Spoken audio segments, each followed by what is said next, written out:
Hello, my name is Stu Morris, and I'm the curator of America's Packard Museum. I'm here to talk about this 1937 Packard Super 8 limousine. Rare not just because of production numbers, but because of who sat in the back seat. 1937 is a significant year for these cars, as the emerging technologies of the mid-1930s were finally applied to the big Packards. Oddly enough, when the mid-priced 120 debuted for 1935, it had both independent front suspension and hydraulic brakes. The senior Packards of 1935 and 1936, that being the 8, the Super 8, and the 12, did not. These cars were 3, 4, or even 5 times the cost of the 120. So why were they not on the cutting edge of technology? There's a couple of theories behind this. One being that the tried and true technology of mechanical brakes were very reliable and worked extremely well. The other being that all of Packard's engineering resources went into the brand new Packard 120. But Packard figured it out in 1937. They finally gave high-end buyers what they wanted and what was seen as standard across the luxury car market. With hydraulic brakes, Packard also introduced Safety Flex, their in-house branding for independent front suspension. So in 1937, the big Packards were finally modern cars. The 1937 Super 8s were powered by a 320 cubic inch straight 8 with an aluminum crankcase featuring 9 main bearings, a separate iron cylinder block, and a flat cylinder head with either 6.5 or 7:1 compression ratio. The engine is fed by a 2-barrel Stromberg carburetor producing 135 horsepower and is connected to a traditional 3-speed manual transmission. Other little changes were minor, such as the controls on the steering wheel for the headlights and the hand throttle were moved to the dash. What makes this car a limousine includes a long 139-inch wheelbase, rear suicide doors, a smaller driver's compartment that allows for a larger rear cabin area,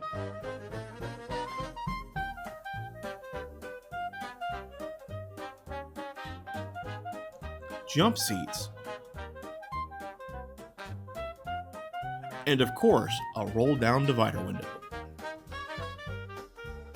Keen observers may have noticed that this car has Marshall headlights and that this car is right-hand drive, and that's because this car was the personal limousine to the 44th United States Ambassador to the United Kingdom, Joe Kennedy. Joseph Packard Kennedy, born 1888 in Massachusetts, was the patriarch of the Kennedy family. He was the father of both John F. and Robert Kennedy. He maintained a shipyard in Massachusetts as the assistant manager in World War I, at which time he became acquainted with the Assistant Secretary of the Navy, Franklin D. Roosevelt. After the war, he would get into stock trading, where he would capitalize on the unregulated market. With this and other business ventures, he became worth $180 million by 1935. That's almost $4.5 billion in 2026 dollars. By 1932, Kennedy was ready to get into politics, backing the nomination and campaign of Roosevelt. Roosevelt had one thing on his mind, ending the Great Depression, and so when he was ready to get to work, he created the Securities and Exchange Commission, with Kennedy as its chairman. The SEC's goal was simple: stabilize the stock market. So I need to give a bit of a disclaimer and a bit of my own personal opinion. You see, it's really hard here at America's Packard Museum to not talk about the Great Depression. It affected a lot of what Packard was doing in the 30s and why they were doing it. It was almost universal across the entire auto industry. But Joe Kennedy was set to fix that.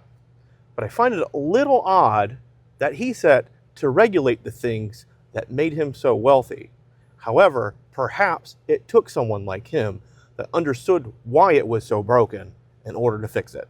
Kennedy would help investors feel secure in the market again with the new regulations.